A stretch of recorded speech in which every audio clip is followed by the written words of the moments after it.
The steel jaws gleamed dull silver in the morning light, hidden beneath a thin layer of pine needles along the narrow path where Grace Reynolds walked every Tuesday morning to collect herbs from the high meadow. She never saw them, but someone else did. Ryan Parker had been watching the stranger set those traps for 3 days now, his jaw tightening each time the wiry man placed another cruel contraption near the trail. The mountain man knew every inch of these Wyoming mountains surrounding Shoshone City, and he knew that path belonged to the herbalist woman who lived in the small cabin near Sweetwater Creek.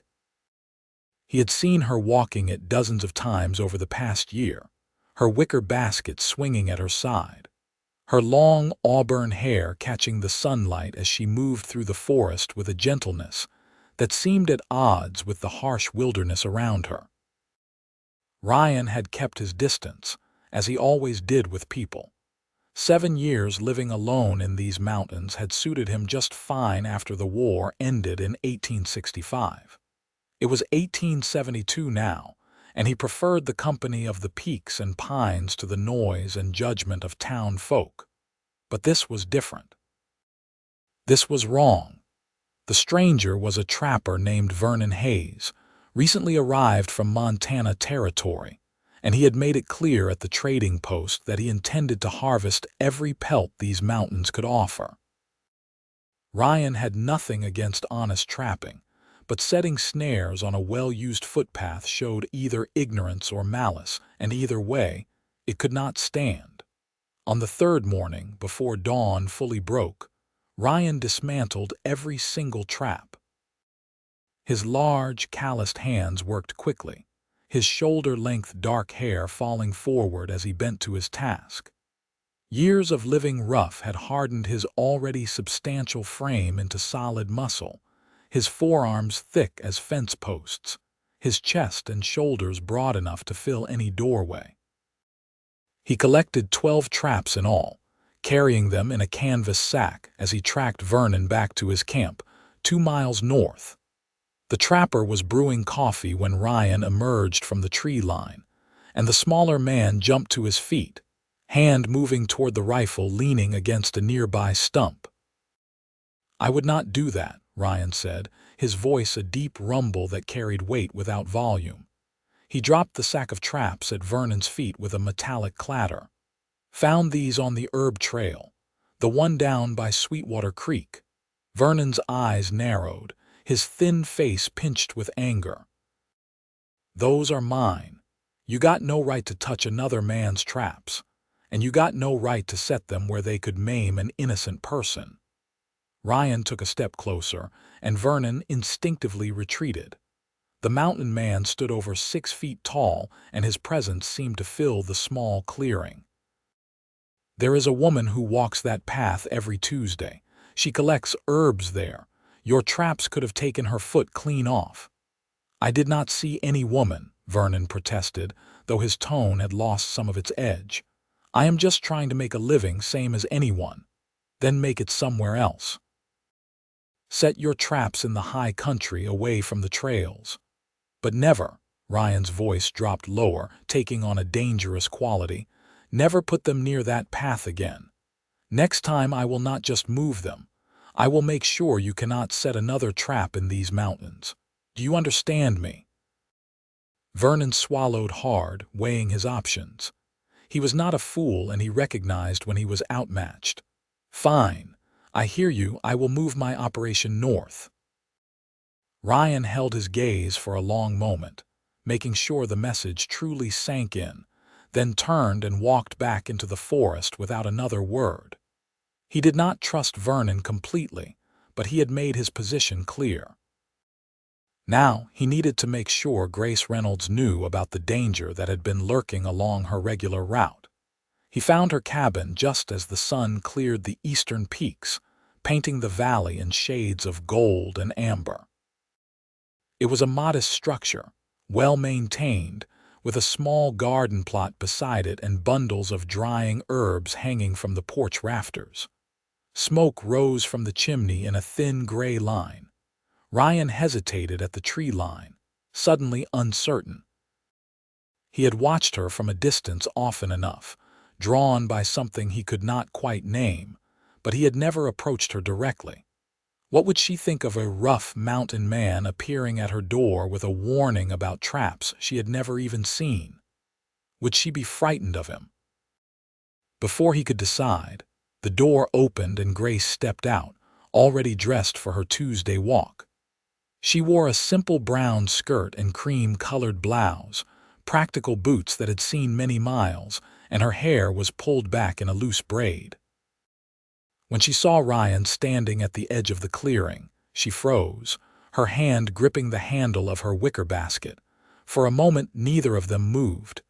Then Ryan slowly raised his hands, palms out, showing he meant no harm. "Miss Reynolds," he called out, keeping his voice gentle. "I need to speak with you. It is important." Grace studied him carefully. She had seen him before, she realized, brief glimpses in town when he came down to trade his furs, and once or twice in the forest itself, though he always disappeared before she could get a good look at him. Up close, he was even more imposing than she had imagined, but something in his stance, in the careful way he held himself still, told her he was trying not to frighten her. "Who are you?" she asked, not moving from the porch. "My name is Ryan Parker. I live up in the high country past Eagle Ridge." He gestured vaguely toward the north. "I came to warn you about something. May I approach?" Grace considered this, then nodded slowly. "All right, but stay where I can see you clearly." Ryan walked forward until he was perhaps 20 feet from the porch, then stopped. This close, he could see that her eyes were a striking shade of green, and there was a strength in her face that matched the gentleness he had observed from afar. "There was a trapper setting snares along your usual path," he said without preamble. "The one you take up to the high meadow on Tuesdays. Steel jaw traps, hidden under pine needles and leaves." The color drained from Grace's face. "What? I found them 3 days ago and moved them. This morning I returned them to the man who set them and told him if he ever put traps near your path again, there would be consequences." Ryan's jaw tightened at the memory. "But I thought you should know, in case he decides to be stupid. You should check the trail carefully before you walk it, at least for the next few weeks." Grace sat down heavily on the porch step, her basket forgotten beside her. "I could have been maimed," she whispered, her mind conjuring images of steel jaws crushing bone and flesh. "Or killed if I could not get back for help." "Yes," Ryan said simply. There was no point in softening the truth. She looked up at him, really seeing him now. His clothes were buckskin and wool, well worn but clean.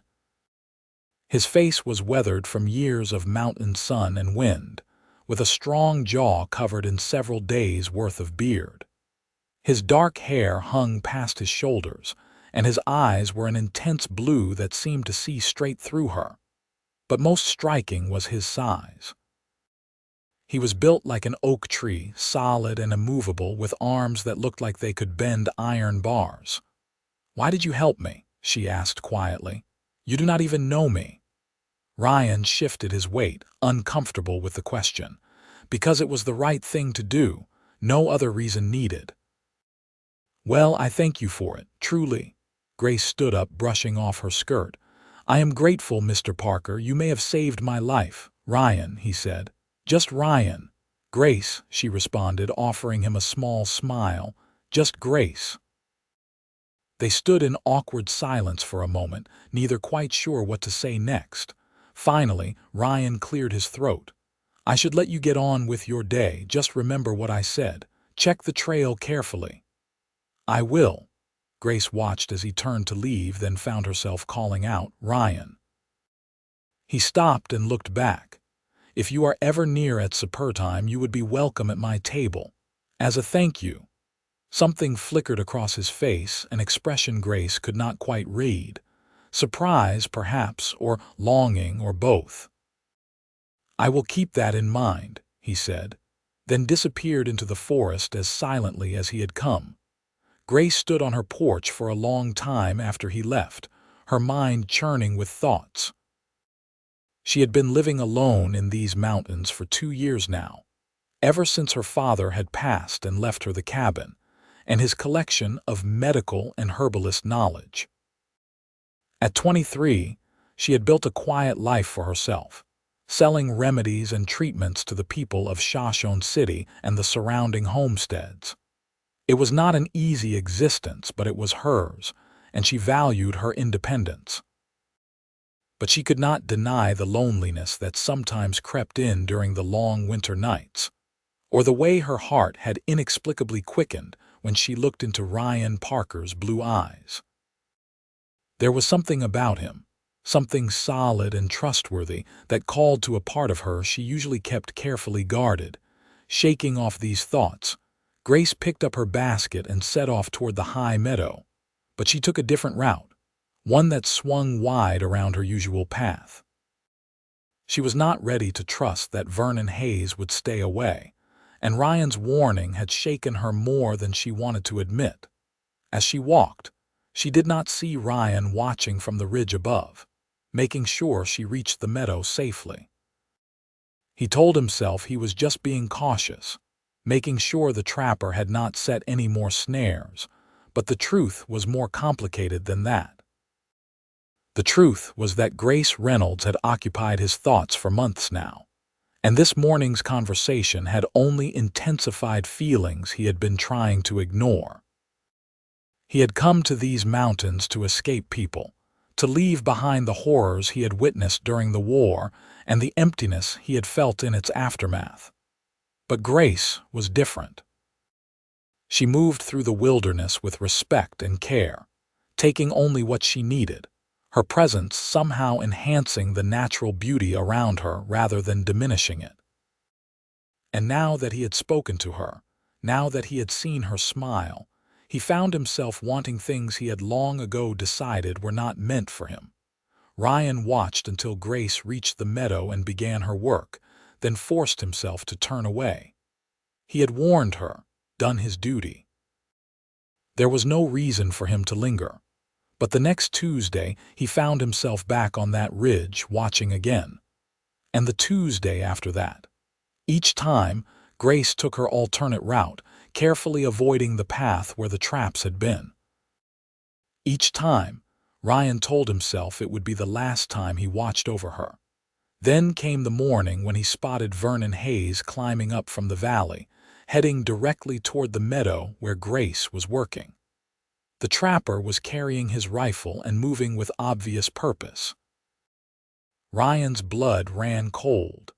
He made his way down the mountainside at a speed that should have been reckless, but his feet knew every rock and root.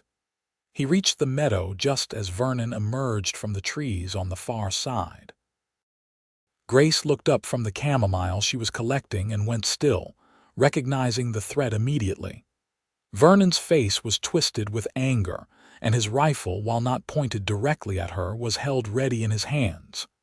"You," Vernon spat, glaring at Grace.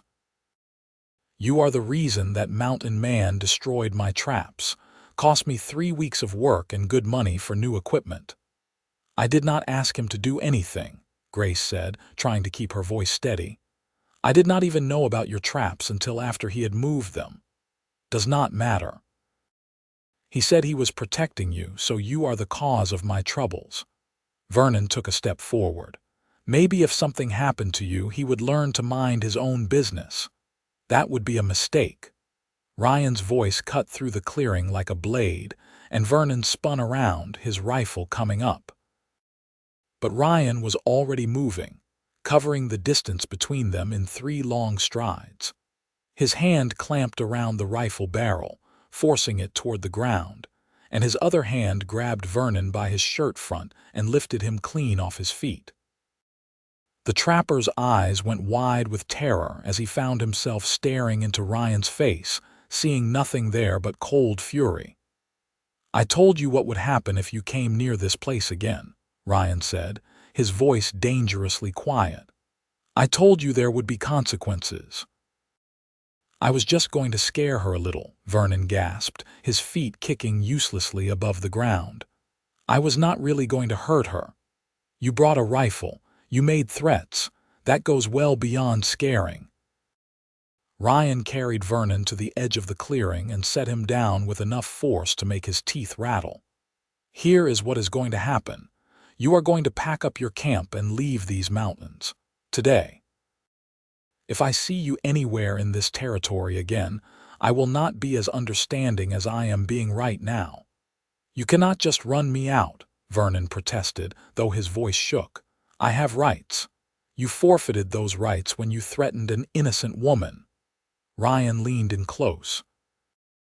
And if you are thinking about going to the law, remember that I have a witness who will testify you came here with a rifle and made direct threats. Now go, before I change my mind about letting you walk away.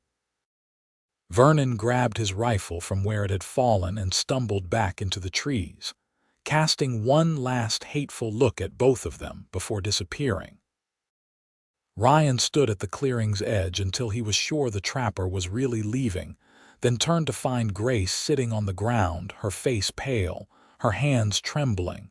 He was at her side in an instant, dropping to one knee beside her. Are you hurt? Did he touch you?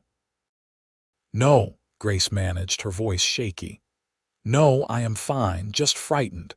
If you had not come when you did, I do not know what he might have done. But I did come, Ryan said firmly, and he is gone now. He will not bother you again. Grace looked up at him, and suddenly tears were streaming down her face. The fear she had been holding back came rushing out, and without thinking, she leaned forward into Ryan's broad chest. His arms came around her immediately, holding her with surprising gentleness given their size and strength. It is all right, he murmured, one large hand moving to stroke her hair. You are safe now. I promise you are safe. They stayed like that for several minutes, Grace crying out her fear and shock while Ryan held her and made soothing sounds. Finally, her tears subsided and she pulled back slightly, embarrassed by her loss of composure. I am sorry, she said, wiping at her eyes. I do not usually fall apart like that. You have nothing to apologize for. You were threatened. Anyone would be shaken. Ryan helped her to her feet, keeping one steadying hand on her elbow. Let me walk you home. You should not be alone right now. Grace nodded, too emotionally drained to argue. She gathered her basket and the herbs she had collected, and together they made their way down the mountain. Ryan set a slower pace than usual, staying close beside her, his presence solid and reassuring. As they walked, Grace found herself studying him from the corner of her eye. Twice now he had appeared exactly when she needed help, as if he had some sixth sense for when she was in danger. Have you been watching over me? She asked suddenly. Ryan's jaw tightened, and for a moment she thought he might deny it. Then he sighed. Yes. Why? He was quiet for so long that Grace thought he might not answer. Then finally he said, At first, I just wanted to make sure Vernon kept his word about staying away from your path. But then it became something more. I find myself drawn to these mountains near your cabin, wanting to make sure you are safe. You barely know me, Grace pointed out, though her heart was beating faster. I know enough, Ryan replied. I have watched you move through these forests with kindness and respect. I have seen you leave portions of your garden harvest for the deer when the winter is hard. I have heard you singing while you work, bringing beauty to a harsh land. He stopped walking and turned to face her fully. I know enough to know that you are someone worth protecting. Grace felt heat rise to her cheeks. No one had ever spoken to her this way before, with such simple honesty and clear regard. I do not need a protector, she said, but her tone was gentle, not offended. But I would not mind a friend. Something in Ryan's expression softened. I could do that, be your friend. Good. Grace smiled up at him, and this time he smiled back, transforming his rough features into something almost boyish. Then as my friend, You should know I meant what I said about supper. In fact, why do not you come tonight? I owe you a meal and I would like the company." Ryan hesitated, old habits of solitude warring with his desire to say yes, but the hopeful look in Grace's green eyes decided him. "I would like that. Thank you." They continued down the mountain, and by the time they reached Grace's cabin, the fear of the morning had faded into something else, something tentative and new but full of possibility. Ryan left her at her door with a promise to return at sunset, and Grace watched him go with a strange mixture of anticipation and nervousness fluttering in her chest. She spent the afternoon preparing a meal more elaborate than any she had made in months. Venison stew with vegetables from her garden, fresh bread baked in her cast-iron Dutch oven, and a berry cobbler made from the wild raspberries she had collected the previous week. She changed her dress twice, then felt foolish for caring what she wore, then changed again anyway. When Ryan arrived just as the sun was touching the western peaks, he had clearly made an effort as well. His face was freshly shaved, revealing a strong jawline and chin, and his hair was still damp, as if he had bathed in one of the mountain streams. He wore a clean shirt and he carried a bundle wrapped in oilcloth. "I brought you something," he said, offering her the bundle. "Fresh rainbow trout from the creek above my place. I thought you might be able to use them." Grace unwrapped the fish, pleased by the gift. "These are beautiful." "Thank you. I will smoke them tomorrow and they will last me through next week." She stepped back from the door. "Please come in." Ryan had to duck slightly to fit through the doorway, and once inside he seemed to fill the small cabin with his presence. But he moved carefully, as if aware of his size in the confined space, and when he sat at her table, he did so with surprising grace. They ate together as the last light faded from the sky, conversation flowing more easily than Grace had expected. Ryan told her about his life in the high country, about the wildlife he observed and the changing of the seasons in the peaks. Grace shared stories about the people she helped with her herbs and remedies, the different ailments and injuries she treated. "How did you learn all of this?" Ryan asked, gesturing to the bundles of herbs hanging from her rafters and the various jars and bottles lining her shelves. "This kind of knowledge takes years to acquire." "My father was an army surgeon during the war," Grace explained. Afterward, he wanted nothing more to do with violence or battlefield medicine, so he came out here and started studying the way the native tribes used plants for healing. He taught me everything he learned, combined with his medical training. A shadow passed over her face. "He died 2 years ago, consumption. I tried everything I knew, but nothing worked." "I am sorry," Ryan said quietly. "That must have been hard, especially being alone out here." It is," Grace admitted, "but I could not imagine leaving. This place, this work, it is all I have of him now." She looked up at Ryan. "What about you? What brought you to these mountains?" Ryan's expression grew distant. "The war. I saw too much death, too much suffering. When it ended, I could not go back to the life I had before. Cities felt too crowded, people felt too demanding. I needed space and silence to piece myself back together." He met her eyes. "These mountains gave me that. They let me heal in my own time, in my own way." "Did it work?" Grace asked softly. "Did you heal?" "Mostly," Ryan said after a pause. "I found peace anyway. I thought that was enough." He held her gaze. "Now I am not so sure." The air between them seemed to thicken with unspoken meaning. Grace felt her breath catch, awareness of Ryan as a man, not just a friend or protector, flooding through her. He was watching her with an intensity that made her skin warm, and she found herself leaning slightly toward him across the table. But Ryan pulled back, standing abruptly. "It is getting late. I should go." Disappointment stabbed through Grace, but she tried to hide it. "Of course." Thank you for walking me home today and for dinner. Thank you for the meal, Ryan said, moving toward the door. It was the best food I've had in years. Grace followed him to the porch, not ready for the evening to end. Will I see you again? Or are you going to go back to watching me from the ridges? Ryan turned, caught off guard by her directness. Then a slow smile spread across his face. I think I prefer talking to you directly if that is acceptable. It is more than acceptable, Grace assured him. Come back when you want. You are always welcome here.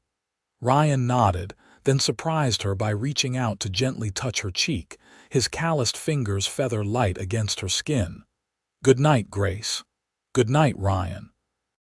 She watched until he disappeared into the darkness, then went back inside, her cheek still tingling where he had touched her.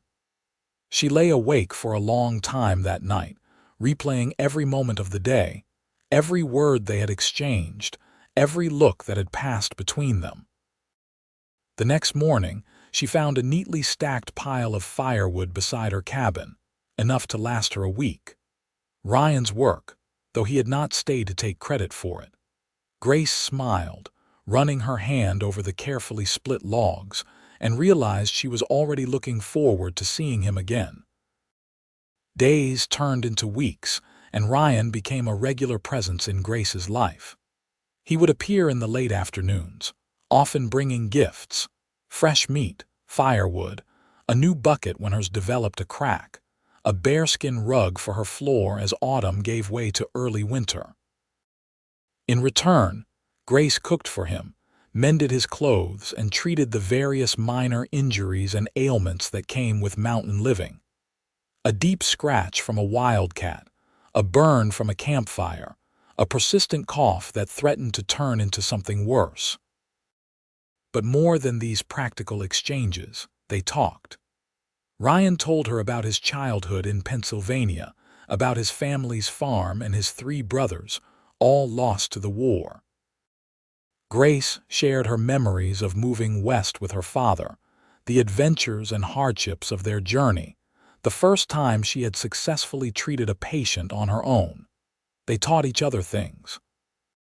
Ryan showed Grace how to read animal tracks, how to predict weather changes by watching the behavior of birds, how to move silently through the forest.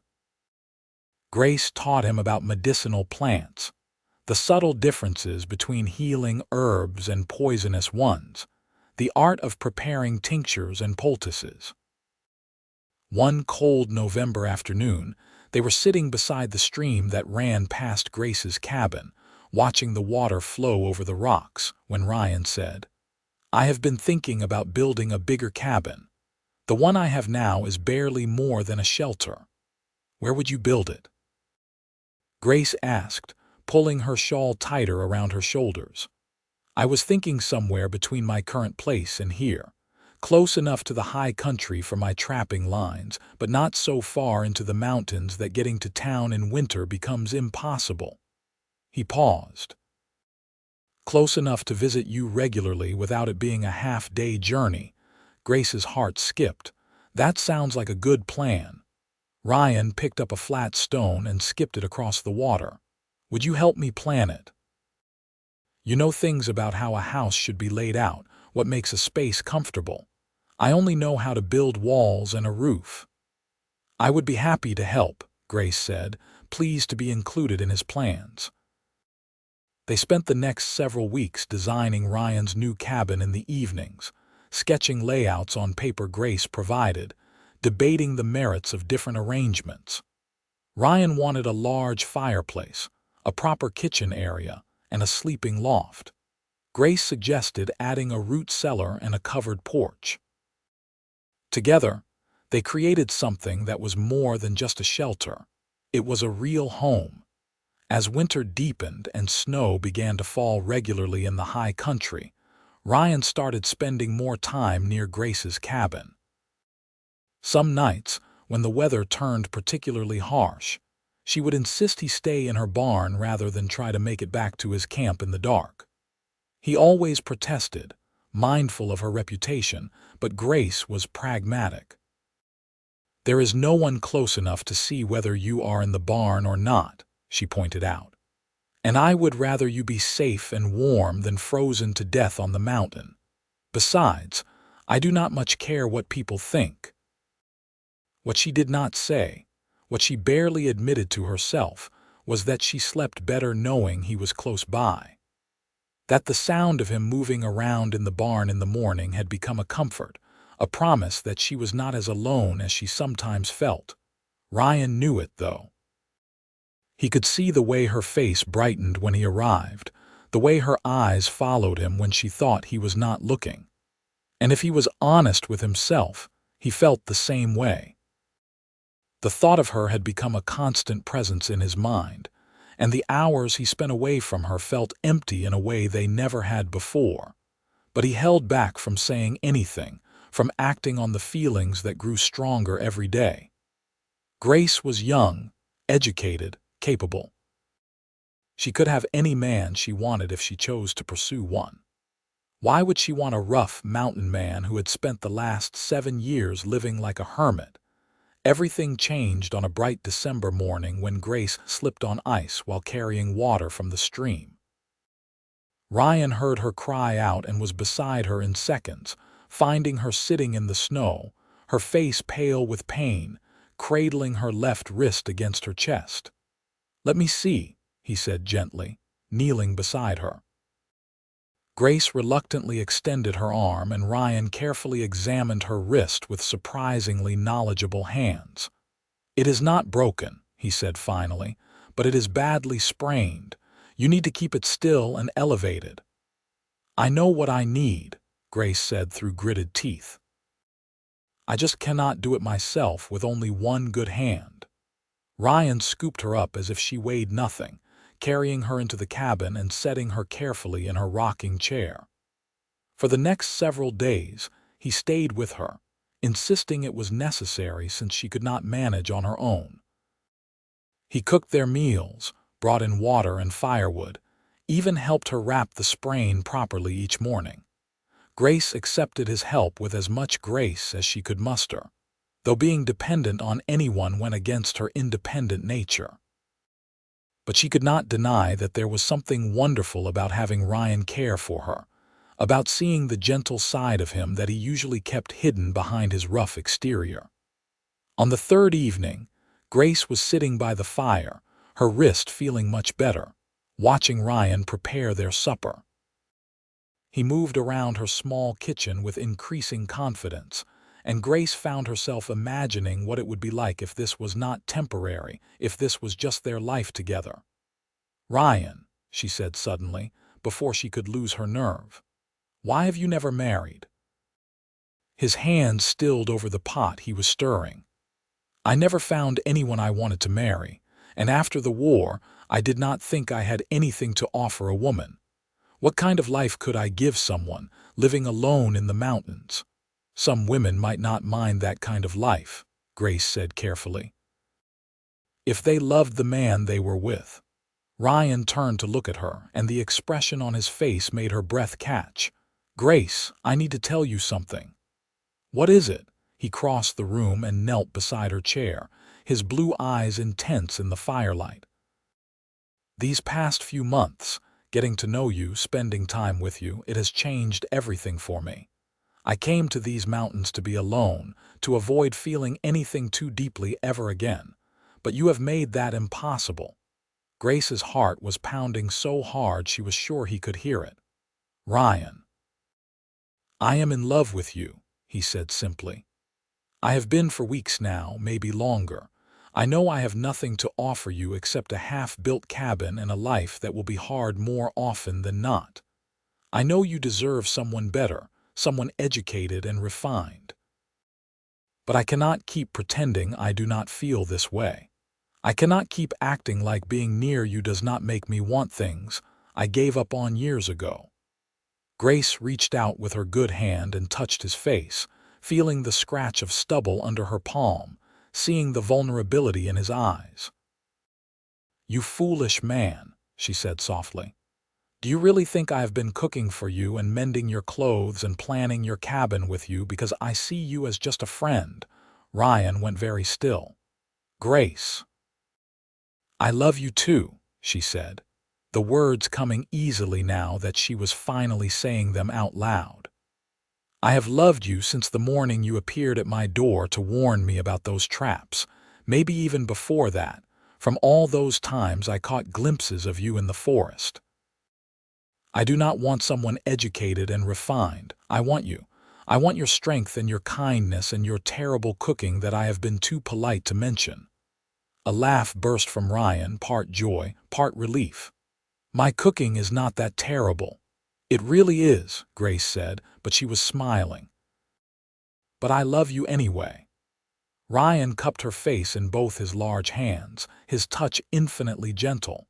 "May I kiss you?" "I wish you would," Grace whispered. He leaned in slowly, giving her time to change her mind, but Grace had never been more certain of anything. When his lips met hers, it was soft at first, tentative, as if he was afraid of breaking her. But Grace pressed closer, her good hand fisting in his shirt, and the kiss deepened, carrying all the longing and passion they had both been holding back for months. When they finally broke apart, both breathing hard, Ryan rested his forehead against hers. "Marry me," he said. "I know it is fast, I know we should probably wait, but I do not want to. I have wasted too much of my life already. Marry me, Grace." "Yes," Grace said, laughing and crying at the same time. "Yes, I will marry you." They were married 3 weeks later in a simple ceremony in Shoshone City's small church. Most of the town turned out for the wedding, curious about the mountain man who had come down from his solitary existence to claim Grace Reynolds as his bride. Ryan stood at the altar in new clothes Grace had insisted on buying him, his long hair neatly trimmed, looking uncomfortable but determined. When Grace walked down the aisle in a dress of deep blue wool, her auburn hair loose around her shoulders, his face transformed with a smile that made several of the older women in attendance sigh.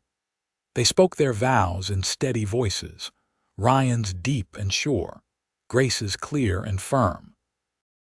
When the preacher pronounced them husband and wife, Ryan kissed her with an enthusiasm that made the congregation chuckle and applaud. The townspeople threw them a wedding supper at the boarding house, and Grace was surprised by how many people approached Ryan to wish him well, to thank him for helping with one thing or another over the years. Apparently, her husband had not been quite as isolated as he claimed, often appearing when someone needed assistance with a difficult task, or when a family was struggling with their hunting. "You never told me you were the local hero," Grace teased as they danced to the music of a fiddle and guitar. "I am not," Ryan protested. "I just help out sometimes when I am in town. It is nothing special." "It is to them," Grace said, looking around at the smiling faces. "It is to me." Ryan pulled her closer, his arms secure around her waist. "I just do what needs doing, same as you with your healing. We are a good match that way." They spent their wedding night in Grace's cabin, which would be their home until Ryan finished building the new one in the spring. Ryan carried her over the threshold, then set her down carefully, suddenly nervous now that they were alone. Grace took his hands in hers, looking up at him with love and trust shining in her green eyes.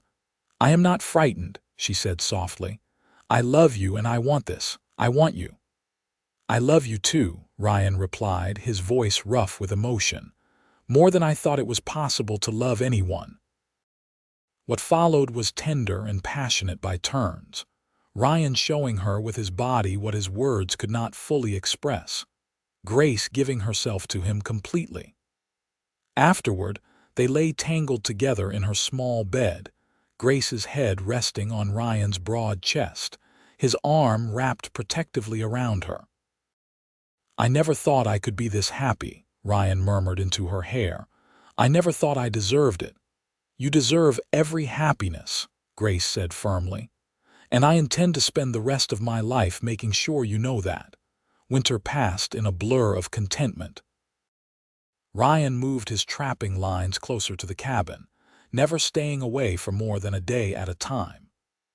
Grace continued her work with herbs and healing, now with Ryan's help when she needed to venture into more dangerous territory for rare plants. They planned for the future, for the cabin Ryan would build in the spring, for the garden Grace wanted to expand, for the children they both hoped would come. The new cabin began to take shape as soon as the snow melted enough for serious construction. Ryan had chosen a site in a protected valley, with good water access and enough cleared land for a substantial garden. Grace watched her husband work, marveling at his skill and strength as he felled trees, shaped logs, and fitted them together into walls that would stand for generations. Neighbors from the surrounding homesteads came to help with the raising of the walls and roof, turning the construction into a community event. Grace provided food and drinks for the workers, and by the end of 2 long days, the cabin's basic structure stood complete. Ryan spent the next several weeks finishing the interior, installing the large stone fireplace he had planned, building cabinets and shelves to Grace's specifications, creating a home that was truly theirs. When it was finally ready, they moved in on a warm June day, exactly 1 year after the morning Ryan had first warned Grace about the traps. "Welcome home, Mrs. Parker," Ryan said, carrying Grace over this new threshold. "It is perfect," Grace said, looking around at the spacious main room, the kitchen area with its proper work surfaces, the sleeping loft above, the covered porch they had designed together. "It is everything I hoped it would be." They celebrated their first night in the new cabin by making love in front of the fireplace on the bearskin rug Ryan had given her months before.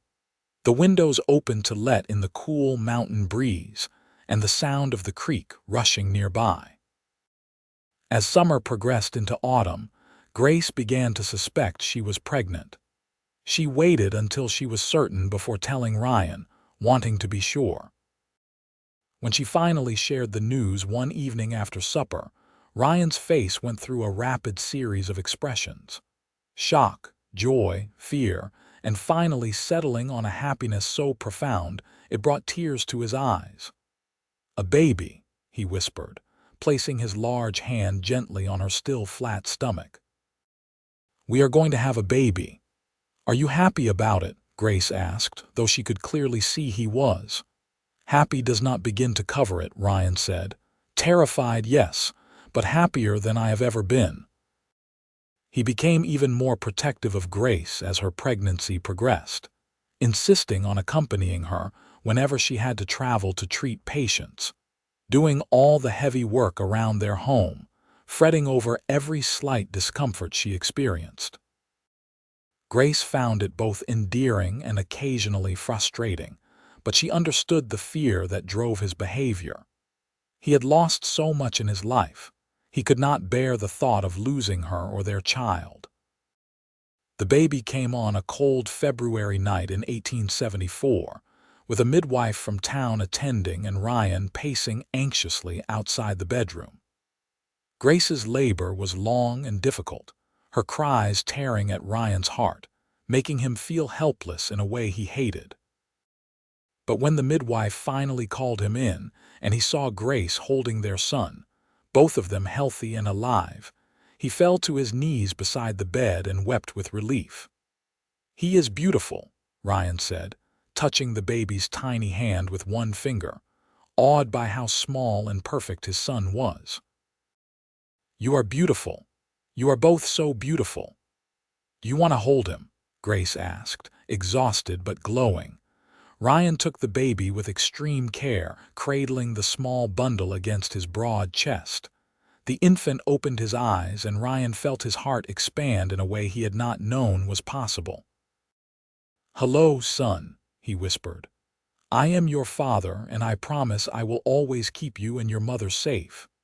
They named him Thomas, after Grace's father, and he thrived under the care of his parents.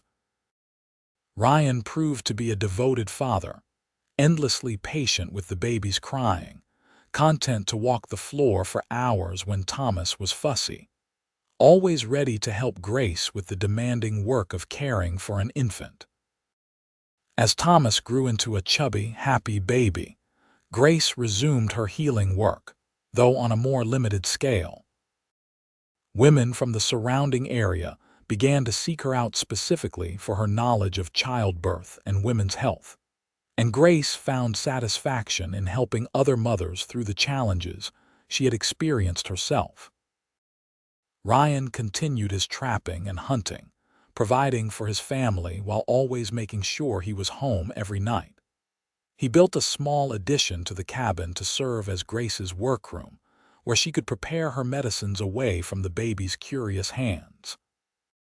He taught Thomas to walk by letting the boy hold onto his fingers and toddle around the cabin, cheering every step as if his son had accomplished something miraculous. The years passed in a rhythm of seasons and growth. Thomas was joined by a sister, Margaret, 2 years later, and then another son, James, 3 years after that. The cabin expanded with the family, Ryan adding rooms as needed, his skill at construction improving with each project. The children grew up surrounded by love and the raw beauty of the Wyoming mountains. Ryan taught them to respect the wilderness, to read its signs and understand its dangers. Grace taught them about plants and healing and, more importantly, about kindness and the obligation to help those in need. Vernon Hayes was never seen in those mountains again. Word filtered back through the trapping networks that he had moved south into Colorado territory and was doing well enough, staying clear of trouble.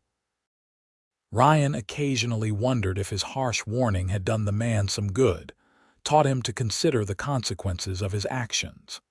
He hoped so, but mostly he was just grateful the threat was long past. Grace's reputation as a healer grew with each passing year, and the trail to their cabin became well worn with people seeking her help. Ryan built a small guest cabin for patients who needed extended care or who arrived too late in the day to safely return home. Their home became a place of healing and hope, a beacon in the wilderness for those who were suffering. On their 10th wedding anniversary, Ryan and Grace sat on their porch as the sun set, watching their children play in the yard. Thomas was 12 now, already showing signs of inheriting his father's height and build. Margaret, at 10, had her mother's green eyes and gentle nature, along with a budding interest in healing work. James, at 7, was all energy and curiosity, constantly bringing home injured animals for his mother to treat. "Did you ever imagine this?" Grace asked, leaning against Ryan's shoulder. "That day you first came to warn me about the traps, did you imagine we would end up here?" Ryan wrapped his arm around her, pulling her close. "Not specifically, no, but I think part of me hoped for it even then. You were like a light in the darkness I had been living in, and I was drawn to you before I even understood why." "I am glad you were," Grace said. "I am glad you moved those traps, glad you warned that man away, glad you gave us a chance to know each other." "Best decision I ever made," Ryan agreed. He turned to kiss her, soft and sweet, a kiss of deep familiarity and enduring passion. "I love you, Grace Parker, more with every passing year." "I love you too," Grace replied. "My mountain man, my protector, my husband." As darkness fell and the stars emerged above the Wyoming peaks, they called their children inside for supper. The family gathered around the large table Ryan had built, holding hands as they said grace, thankful for the food they ate, the home that sheltered them, and most of all for each other. The story of the trapper who set his snares too close to her path, and the mountain man who moved them and warned him never again, became family legend, told and retold to the children and eventually to grandchildren. It became a story about courage and protection, about second chances and unexpected love, about two souls who found each other in the wilderness and built a life together that was richer than either could have imagined. Ryan and Grace grew old together in their mountain home, their hair turning gray, their faces weathering with age, but their love never dimming. They saw their children grow and marry and have children of their own. Thomas became a guide for settlers heading further west. Margaret became a skilled midwife, working alongside her mother until Grace's hands grew too stiff with arthritis to work effectively. James became a rancher, settling in the valley below his parents' cabin with his wife and growing family. In the summer of 1902, 30 years after that fateful day when Ryan first warned Grace about the traps, they sat together on their porch as they had done countless times before. Ryan was 70 now, his body still strong but beginning to show the wear of a life lived hard. Grace was 63, her auburn hair now white, her face lined but still beautiful to her husband's eyes. "I have been thinking," Ryan said, his voice still deep but rougher now with age, "about everything that had to happen for us to end up here. If I had not been watching that morning, if I had not cared enough to move those traps, if Vernon had not come back to threaten you, forcing me to reveal my feelings sooner than I might have otherwise." "Are you saying you are grateful to Vernon Hayes?" Grace asked with amusement. "Maybe a little," Ryan admitted. "His cruelty gave me the chance to show you who I was, what I was willing to do to keep you safe. Without that, I might have stayed hidden in the mountains, watching you from afar forever, too afraid to approach." Grace reached over and took his hand, their fingers intertwining automatically after so many years of the gesture. "I would have come looking for you eventually. I was already halfway in love with you from those glimpses I caught in the forest. You were not as stealthy as you thought." Ryan laughed, a sound that still made Grace's heart warm. "All these years and you are still finding new ways to humble me." "Someone has to keep you grounded," Grace teased. They sat in comfortable silence, watching the sun paint the peaks in shades of orange and gold. Their eldest grandson, Thomas's boy, was staying with them for the summer, learning the mountains from his grandfather just as Thomas had learned them. The sound of the boy's laughter floated up from the creek where he was fishing. "We built a good life," Ryan said softly. "Against all odds, we built something worth having." "We did," Grace agreed. "And it all started with you being exactly who you are. A good man who saw someone in danger and chose to help, even though it would have been easier to look away." Ryan turned to look at his wife, seeing past the lines and wrinkles to the young woman she had been, to the woman she still was in all the ways that mattered. "I would make the same choice 1,000 times over. Every time, I would choose you." "And I would choose you," Grace replied, leaning in to kiss him. "Every single time." As the sun set behind the mountains that had witnessed their love story unfold, Ryan and Grace remained on their porch, hands intertwined, hearts still as joined as they had been that first night they confessed their feelings. The wilderness around them was unchanged in its essential nature, still wild and beautiful and sometimes dangerous. But within it, they had carved out a space for love and family, for healing and hope. The traps that had nearly harmed Grace were long since rust and memory, but the love they had inadvertently sparked still burned bright, warming not just two hearts, but an entire family that had grown from that first courageous intervention. Vernon Hayes, wherever he was, would never know that his cruelty had led to so much joy, that his traps had caught not an animal but had snared two human hearts and bound them together forever. In the years that followed, Ryan and Grace continued to live in their mountain home, surrounded by family and the land they loved.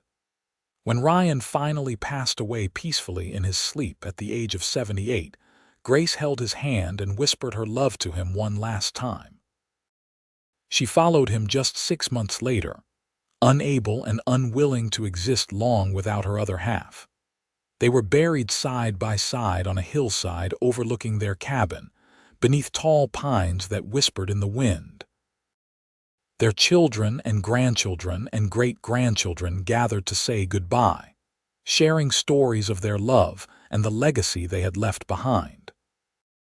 The cabin remained in the family, passing through generations, always maintained as a reminder of what could grow from a single act of courage and kindness. The story of Ryan and Grace became part of the fabric of Shoshone City's history, a tale told to children to illustrate that love could be found in the most unexpected places, that heroism sometimes meant simply doing what was right regardless of the cost. And sometimes, in the quiet moments of early morning when mist still clung to the valleys, people swore they could see two figures walking the old trails together. A massive man with dark hair and a slender woman with auburn locks, hand in hand, still watching over the mountains they had loved, still together as they had always meant to be. The end had come for them both, but their story lived on, a testament to the truth that the greatest adventures often begin with the smallest acts of kindness, and that love, when it is real and true and deep, can transform not just two lives but all the lives that follow after. In the wild and beautiful Wyoming mountains, where danger and wonder walked hand in hand, they had found each other and built something eternal. Their love had been forged in the wilderness, tempered by challenge and hardship, and it had emerged stronger than steel, purer than mountain snow, enduring as the peaks themselves.